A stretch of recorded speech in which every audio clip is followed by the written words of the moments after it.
The CBS Radio Mystery Theater presents...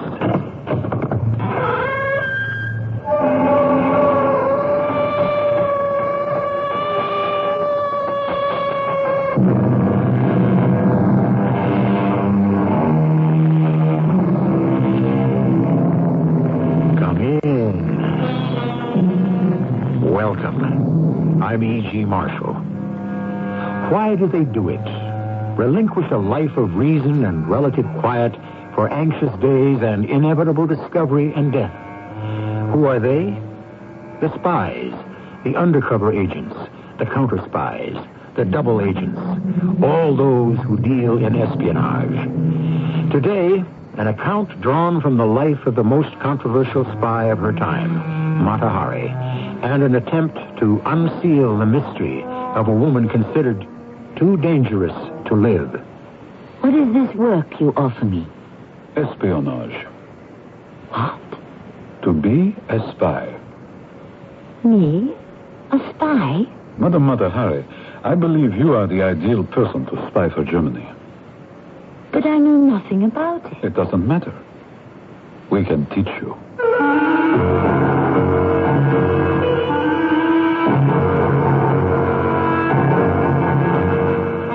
Our mystery drama, Mata Hari, was written especially for the Mystery Theater by G. Frederick Lewis and stars Tammy Grimes.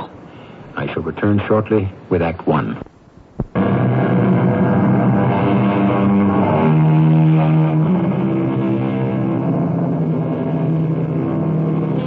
Gathering intelligence has been an essential occupation for thousands of years. What, in essence, is the other country up to? 1300 BC, the Hittites sent spies to check out the intentions of Tutankhamun's widow. Their instructions? Bring me back reliable information, ordered the Hittite prince. Espionage is not a game for amateurs, yet there are many who do it for love or money. Among them, the beautiful dancer Mata Hari, who discovered spying far more dangerous than glamorous.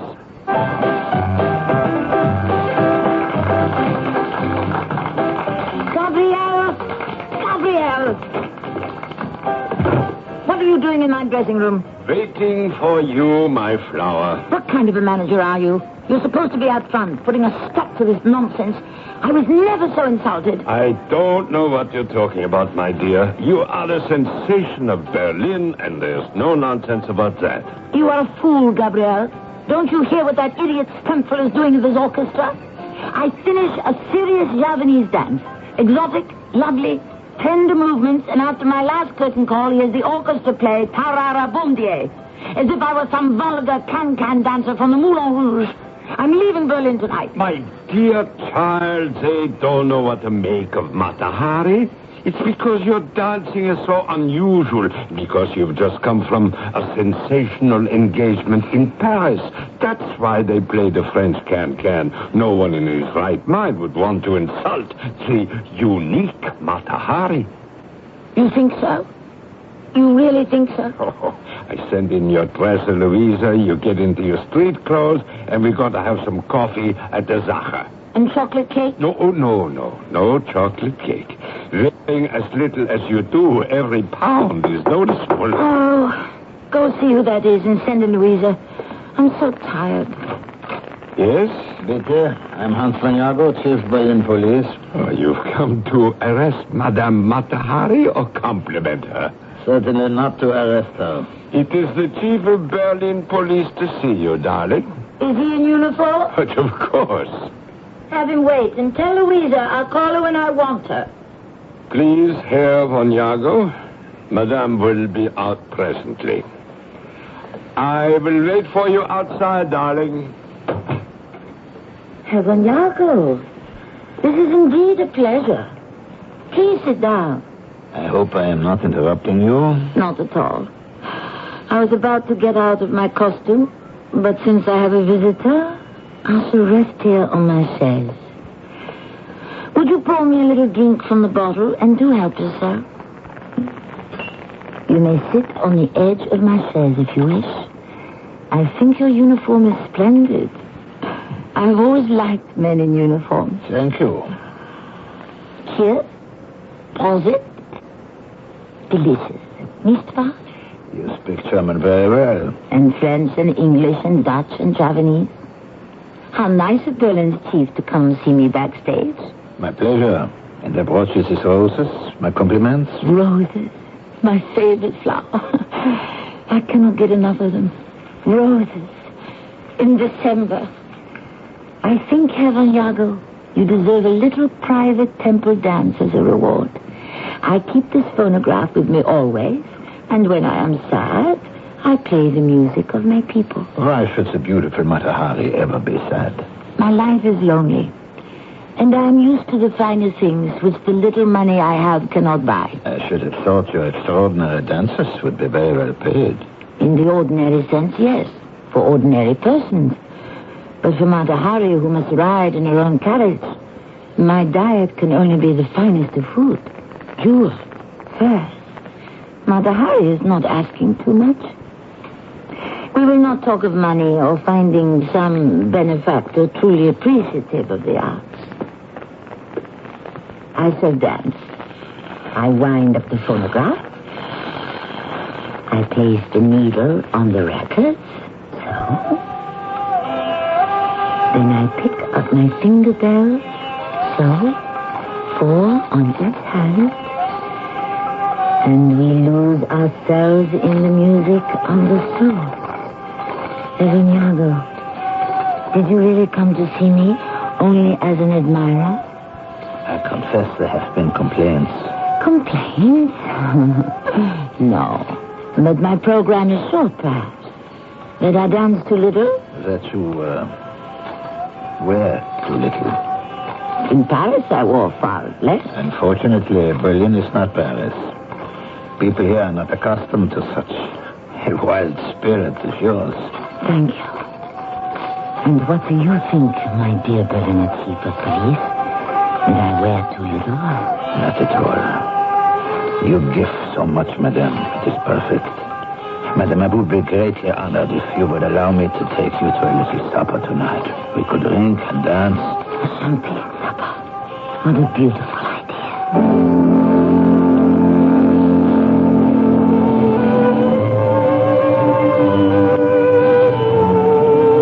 What are you doing at the Berlin Cafe? Walter Nikolai, what a surprise.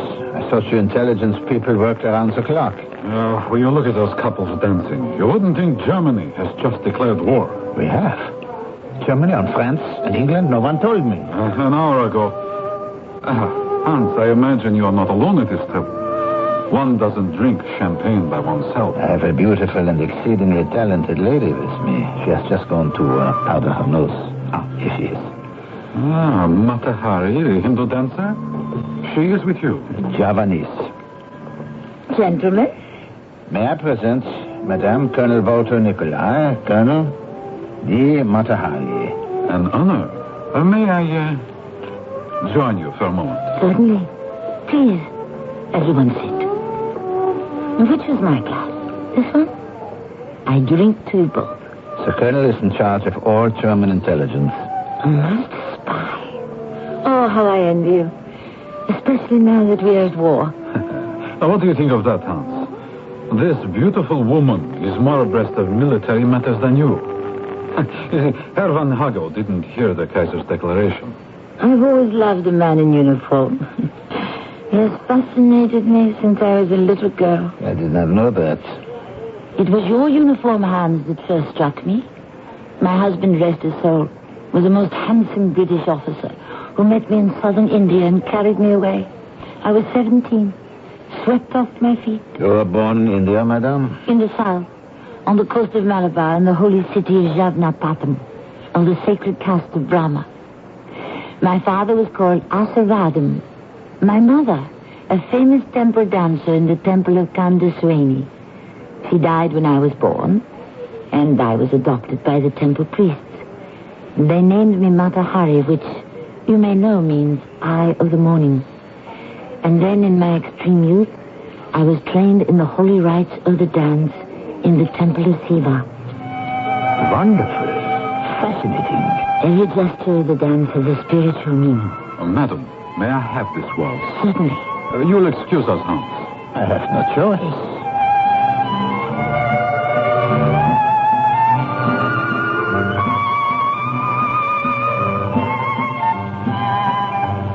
Please, go on, madam, with your story. You really wish to know? Well, I wish to hear you tell it. At the age of 13, I was initiated into the mystery of faith and love. And on the night of Sacre Poudre, I danced for the first time alone, before the altar, completely nude. If I were not holding you in my arms as we waltz, I would certainly applaud. A remarkable fairy tale. What do you mean, fairy tale? Mata Hari, 29 years ago, you were born in Holland, in the town of Leeuwarden. Your real name is Margaret Gertrude Zella.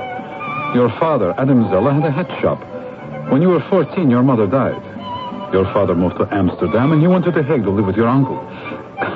And that's where this British officer who carried you away. Are you going to tell me I was not married? You were married at 18 to a man 20 years older than you, serving in the Dutch colonial forces in the Indies. You went with him to Java, hated that life, left him, learned some dancing, and here you are. The toast of Paris, London, and Berlin. How do you know all this? It is my job. I throw myself upon your mercy. You don't have to do that. I can see by what you're wearing you are handsomely rewarded. These old rags, they're practically falling off my back. Somebody had to pay for them. Whatever money I've spent, I've earned, Colonel. I have no doubt of it. But you are always reimbursed. For what? For what you're doing now. For dancing? Yes. And for being friendly. I'm always friendly. Especially to men in uniform. There's no money in that. Let me select a gentleman for you to be friendly with. It could be an interesting occupation. What makes you think it would interest me? Mata Hari, I offer you reality. You offer me fiction. Think twice before turning down my offer. For what reason, dear Colonel? Why should you accept my proposal? I would say a beautiful woman whose hotel bill has not been paid in a month, who owes the tailor, the shoemaker, the milliner, whose dresser has not received a pfennig in 6 months. Shall I go on? I don't wish to discuss this woman about whom you appear to know so much. Why would I, Mata Hari, accept a position, interesting occupation, you call it, with the German intelligence? What do you offer me? To be a spy.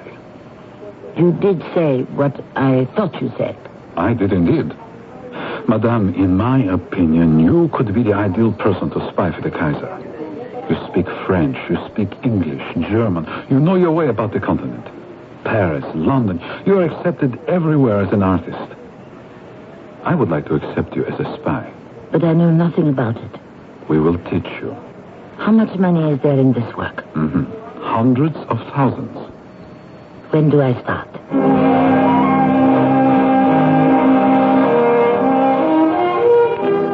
Although she denied it to her dying day, Mata Hari then and there agreed to spy for the Germans.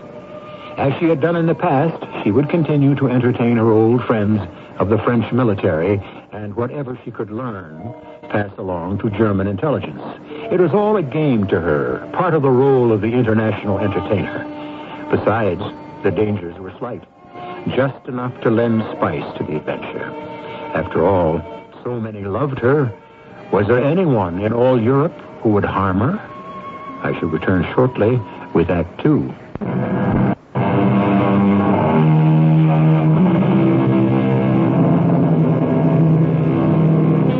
In the White House at the end of Seminary Road in Antwerp, in the heart of unsuspecting neutral Holland, the Germans ran a model spy academy. Here Mata Hari went to train with other recruits. All wore masks. No one was identified by name. Weeks, months of learning cryptography, sabotage, camouflage, etc. At the end of 6 months, Mata Hari was ordered to Paris, there to await instructions. She was now known as H21. To turn up like this all of a sudden, Mata Hari, what a shock you gave me. Is this your room? Gabrielle, I must have work. My darling child, there is no work in Paris. Half the people are hungry and all the other half thinks about is war. You don't understand. What do I care about a little war? Everything I own is falling apart. I simply cannot appear on any stage in these old rags. Gabriel, you must find me 30,000 francs. Why don't you ask me for $1 million? It is not possible, that's why. Where have you been for the past 6 months when I could have booked you in St. Petersburg? I'm just as glad. You know, I can't stand the cold. If you cannot arrange for theaters to book me, why not private parties? Well, that perhaps I can arrange. I must dance, Gabriel, don't you understand? I'm getting rusty. One must dance all the time. I've been too long away from my soul. I'll go anywhere, Spain, Italy, Africa, wherever there is hot sun. No one has the freedom to travel they had before the war. I could get you an engagement in Palermo and perhaps London. But you must secure the necessary papers. Why didn't you say so? Who do I see? The chief of the Military Bureau for Foreigners. Where is this man? On the Boulevard Saint-Germain, number 282. In that same building, you know, is the French Bureau of Counter-Espionage. What difference does that make to me? I wish travel permits for England and Italy, nothing else. But once you are in that building, no one can protect you. For what? You think I should be interrogated by the Counter-Espionage Bureau? What if they do? I have nothing to tell them. I'm no spy. I am not saying that you are. Who am I spying for? My dear Mata Hari, when you disappeared in Antwerp for 5 months, 6, do you think nobody cared? My child, look, you can trust me. The day you left the White House at the end of Seminary Road, I was across the street. You have a vivid imagination. No. I know what goes on there in that White House. Now do you understand why I am afraid to let you go for a travel pass to the French Military Bureau? I might have known you would sniff it out. And what is that address on the Boulevard Saint-Germain? 282. Mata Hari, you will be followed. There are men from the 2e Bureau in the lobby of this hotel. I have always been followed. That's not a new experience. Come, Gabriel, cheer up. I'll go right now, and I will get that travel permit you will see. Where to first, Palermo? As you wish. Commandant Ledoux, Madame Mata Hari is in the building.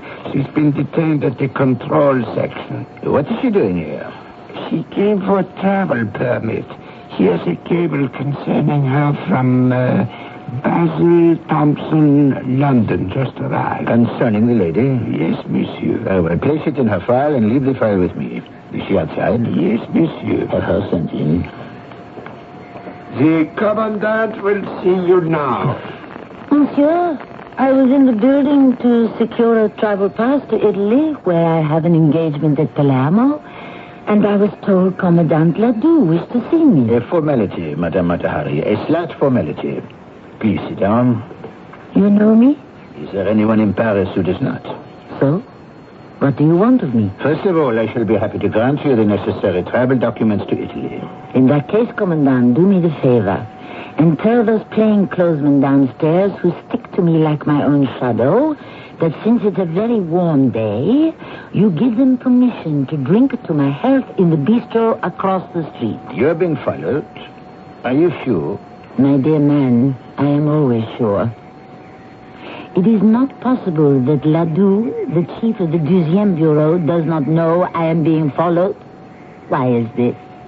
We have received cables from the British that you are in the employ of German espionage. Why do the British talk such nonsense? You are not a German spy. I am a dancer, Commandant. This idiotic game has to end. If you consider me dangerous, then expel me from France.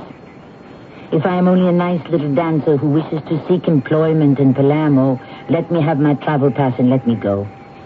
Here is your passport. The permit is in order. You are still a Dutch citizen, no? Proud to be and neutral. Stay neutral. You will live longer. I would like to see you again, madame, when you return from Palermo. My pleasure.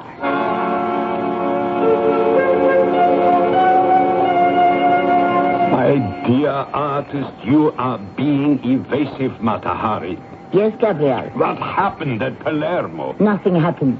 I made the one appearance the contract called for. You know very well they had the option to keep you for an entire week, but you disappeared. I was tired. How did I know they wished me for another 6 days? But where were you? Oh, you're an impossible woman. I don't know why I continue to manage you. I was here, in France. And you sent me not one word. The sleepless nights I've spent worrying about you. Gabrielle, I shall be honest. I have fallen in love. I'm not surprised. You have wished to be in love for a long time. Who is he? His name is Captain Vadim Maslov. He's Russian. He has fought for France and is now convalescing from his wounds in Vitel. I was there. I'm glad to hear it. Are you going to marry? If only I could. I tell you this, he's the only love of my entire life. Does he love you, my child? Yes. Well, then why not marry? I am 40 and he is 25. He comes from a noble family, and what am I? A dancer of Javanese temple rites. A dancer. Also the toast of many cities. That doesn't matter to his family. There is only one way I might impress them, and that is by having money. Would the Germans maybe give you an advance? I have yet to receive an assignment. All that time wasted in Antwerp. 6 months. Why did I say I'd work for them? I was stupid. Only the French know what information is worth. The commandant. The commandant. Why didn't I think of this before? I have spent the entire morning trying to find you, Monsieur Ladoux. They moved the 12e Bureau to a building of our own here on the Rue Jacob. What do you wish? You wanted to see me when I returned to Paris. Only to make certain you are in good health. But I can see you are in extraordinary health. Does it show? Decidedly. It is love, eh? Why fence words with you of the French Secret Service? Yes, it is love. When is the bride's day? He won't marry me.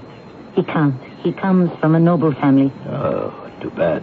If I had a great deal of money, then, perhaps. How much do you need? $1 million. And what can you do that is worth $1 million? Something for you, perhaps. Before the war, I was very friendly with the German Crown Prince. If I became friendly again, and, let us say, during our friendship, I listened while he talked about German war plans, and gave you that information, Monsieur Ledoux, would you give me $1 million? If you were an exceedingly good friend of the Crown Prince, he should give you the $1 million. You don't believe me. I've only to wave this little finger, so... The Germans adore me, always have. They treat me like royalty. Madame, do you really wish to enter our secret service? It is dangerous work. I never doubted it. Let me tell you something. I am absolutely certain that you are spying for the Germans. What? Let me finish, I beg you. What I cannot understand is why you have just made me a proposal which will make it necessary for you either to betray the Germans or ourselves.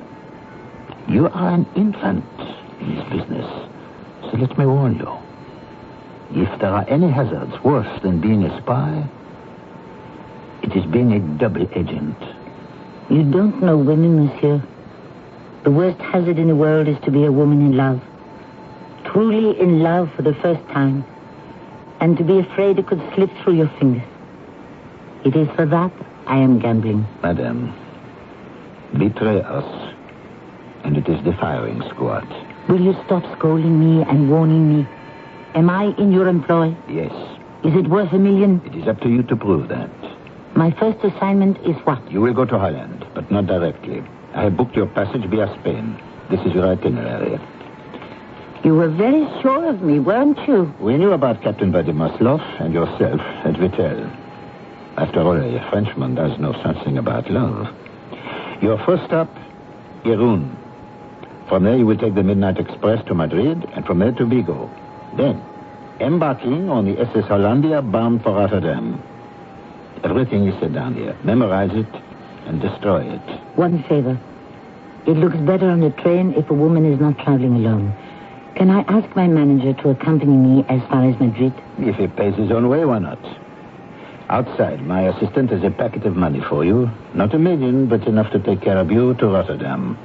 The train connection to Iran from Madrid leaves tonight. Give Gabriel my regards. You know Gabriel, my manager? We were in school together. He went into the theater, I went into the police. Bon voyage.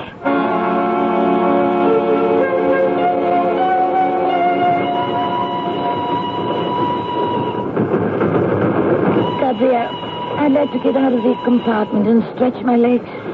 Let us walk up and down the corridor. Oh, I agree.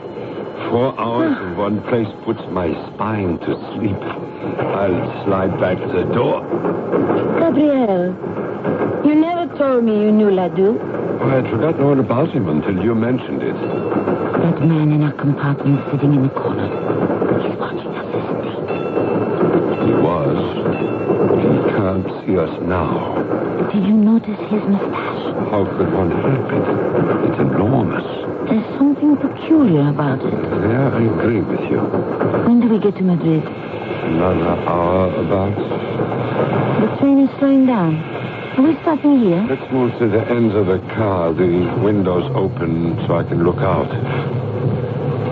There's a car on the road below the tracks. It is stopping also. Look! It's a man with a big mustache. He's running down the embankment and getting into the car. Oh, I have a nasty feeling. Let's get back to our seats.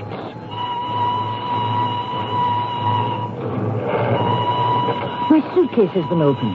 So has mine. That gives me a lot of satisfaction. Oh, it does, huh? First of all, I instinctively knew she was following us, which means my intuition is working well. Secondly, there isn't a scrap of anything in my case that would reveal I was anything but a Javanese dancer. Have I met all of you? Gabrielle, may I introduce you to Mata Hari herself? Mata Hari, spy for the Germans. And Mata Hari, a spy for the French. And if it is the only way to make the money I need, I would offer my services to the Italians, the British, and the Hottentots. Mata Hari, an adventurous by nature, was discovering that being a spy was far more exciting than being a dancer, especially in Spain, where she was headed for. In those days, Madrid was a hive of international intrigue. Spies from all countries on its streets and in its cafes. But who is it shadowing Mata Hari? We'd also like to know. I shall return shortly with some information on that and all of Act 3.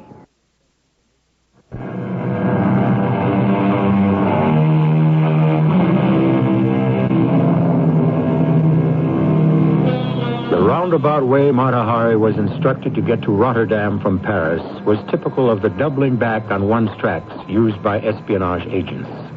As she made her way out of the Madrid railroad station, Mata Hari was suddenly seized and pushed into a car.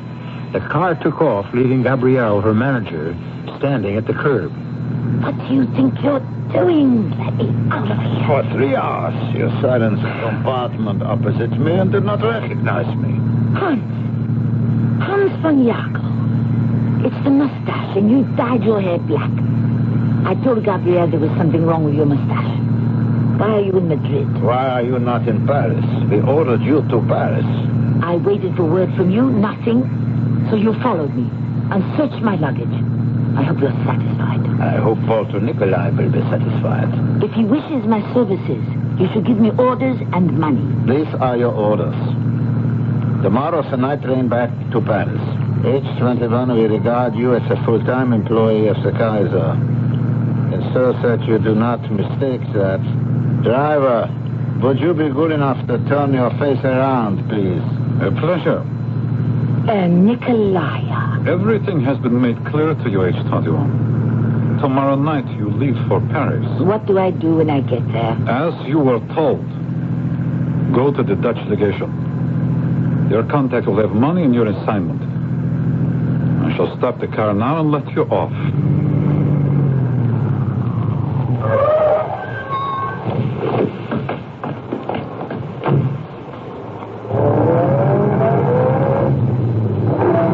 The woman's a fool, Van Jacob.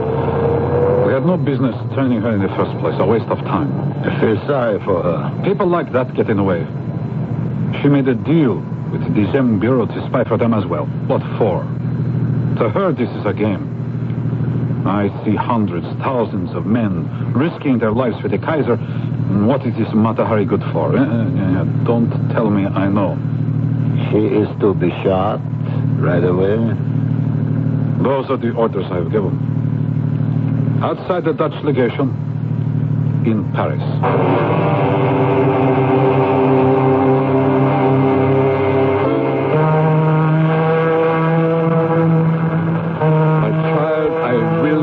You make this voyage alone, and certainly not after you tell me that the Germans have ordered you back to Paris tonight. The Hollandia will have sailed by then, and I am on it bound for Rotterdam. What can they do? You're not frightened of them, are you? They were sending me to Paris, not to spy, but to be killed. I know it. Now will you go ashore while there is still time? Oh, but how can I leave you? I wouldn't have a moment's peace until I knew that you'd arrived safely in Holland. It's one straight line from Spain to Rotterdam. What can go wrong? You have a facility, my dear, to make the worst happen. There's only one stop before Rotterdam, and that is Falmouth. Falmouth, England. I never had any trouble with the British. They adore me in London. But I am taking the entire trip back with you. I am going below now to speak to the purser, pay for my passage, and I expect to find you right here on deck when I return.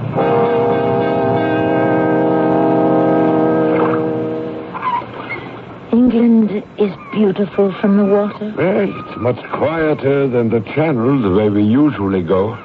So this is Falmouth. I don't like that. What is it, Gabriel? There's a cutter just pulled alongside. Perhaps they're putting on mail for Rotterdam. Will everyone remain on the boat deck, please? British authorities are checking all passports. Thank you. You hear that? What difference to me? My passport's valid.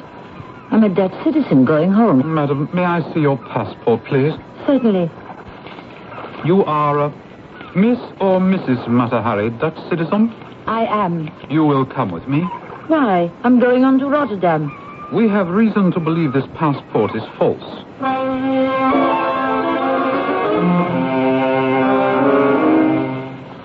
Please, be seated. I demand to know the meaning of this outrage. I am a Dutch citizen on my way from Spain to Rotterdam. I was forced off my ship at Falmouth and brought to London. Where am I? This is Scotland Yard, madam. Can you explain why you are traveling to Rotterdam? I am a Dutch citizen. I wish to go home. Who directed you to go to Rotterdam? No one. No one. No one. Is that clear? Well, I hear you clearly enough, but I don't believe you. In Berlin and elsewhere in Germany, you have been seen in the company of the highest military officers. No matter what country I'm in, I will only spend time with the top rank. Do you see me having a cup of tea with one of the small fry in your passport control section? Hardly. But I might have tea with you, Sir Basil. Well, I should be honored. You are a gentleman. You regard me as an enemy spy, yet your manners don't falter. As for spying, yes, I admit it. I admit it to you, Sir Basil, personally. I admit it. I have come to England to spy. Really? But not for the Germans, as you may think. I am in the employ of your ally, France. Really? Get me Ledoux, Dijon Bureau, Paris.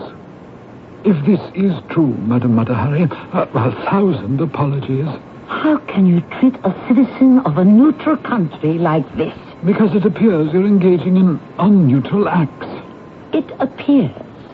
It is rumored. Our information tells us. Anyone can lie to you and you believe them. Hello. Ledoux? Oui. Basil Thompson, British Intelligence. We have Mata Hari here.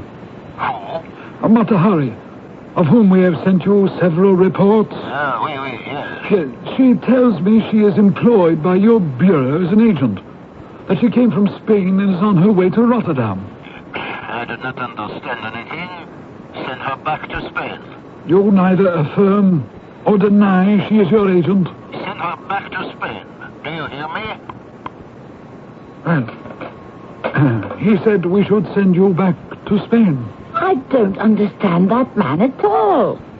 You must know that if anything goes wrong, the intelligent agent is on his own. No one rescues him or her. We have warned Ledoux you are a German agent. If he has engaged you, he will not verify it. Why does a woman like you get into this? It's very dangerous. For love. For stupid love. I wish to marry. And the man I love is recuperating from war wounds in a French hospital. I took Ledoux into my confidence. He said he would pay me well. But I have yet to reveal one secret to him. Well, I shall release you, but I advise you. I know this business. Do not set foot in France again. You will be caught and executed. Why would they? Oh, my dear, you're an amateur in these matters and not very clever. If indeed you are a double agent, or think you are, you have botched it completely. Now take the advice of a man almost twice your age. Give up this awful profession before it's too late.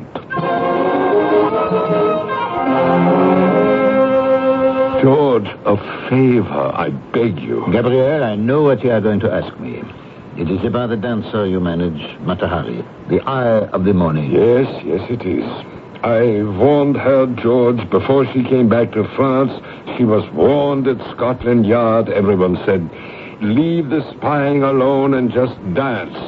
But she wouldn't. Where is she? At Saint-Lazare prison.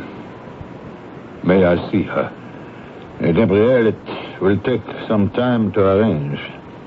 There will be a trial? Oh, yes. Soon? No, several weeks, perhaps months from now. I must see her and assure her that she will be freed, that it's all a mistake. She will not be freed, mon ami. You mean she may be shot? Very likely. Spies are always shot. She played double agent and got caught. She didn't know what she was doing.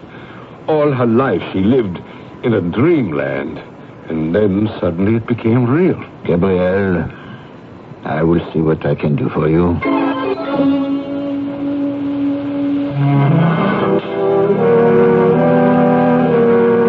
Matahari, do you know me? Who are you? Gabriel.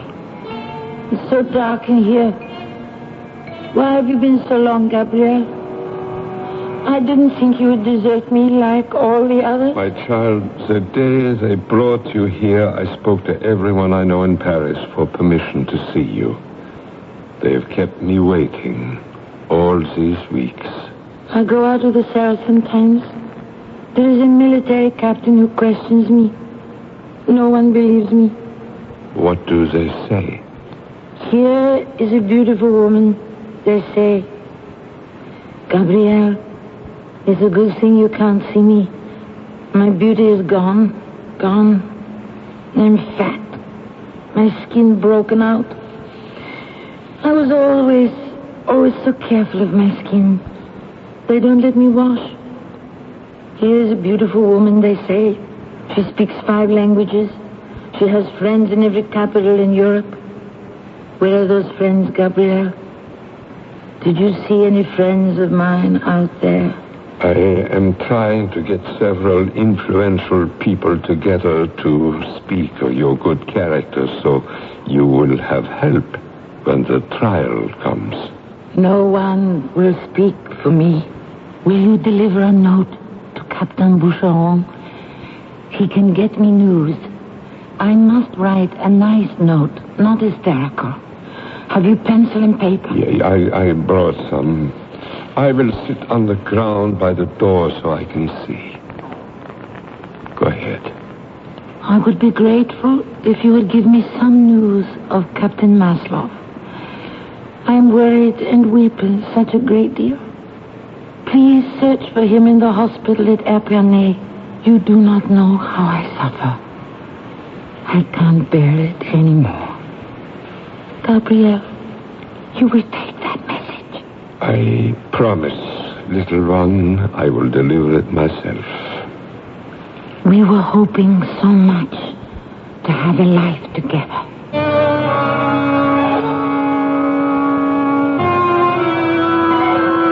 I understand you visited Mata Hari, Gabriel. Tell me, is she worried what will happen to her? No, never mentioned it. She only lives for a word from her beloved Vadim Maslov. You have seen him? Oh, yes. I went to the hospital with Captain Boucheron, who's conducting the investigation. This Maslov, he doesn't deserve her love. I read him the letter she had me write.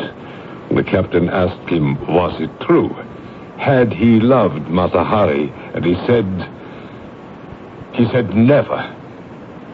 They will find her guilty of treason. George, you, I, everyone else are as much to blame for all her wiles, her abilities, her little victories, even her pretense of taking the Javanese name for the eye of the morning.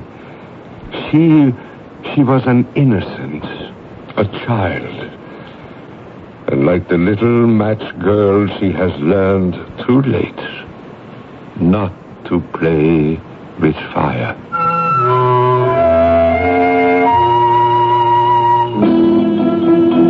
Early in the morning of October 15th, 1917, Mata Hari was taken outside of Paris to face a firing squad.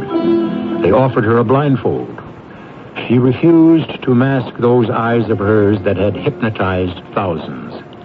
12 shots rang out. At 6:15 a.m., Mata Hari, the eye of the morning, was dead. I shall return shortly.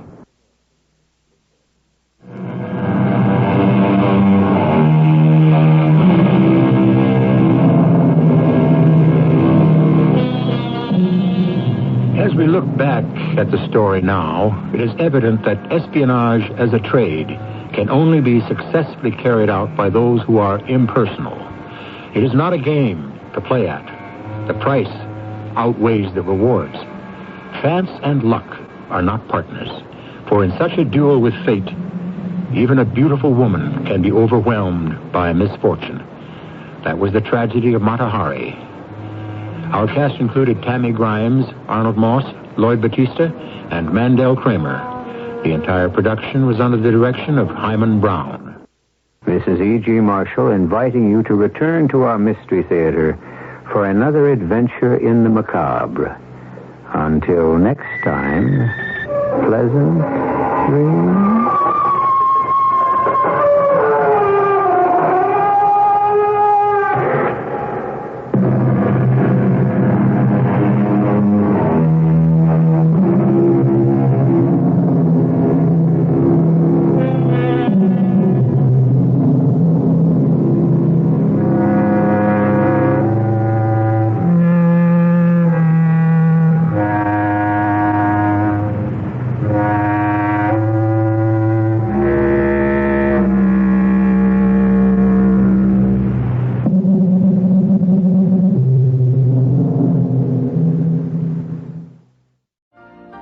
You've been listening to the OTR Gold Network.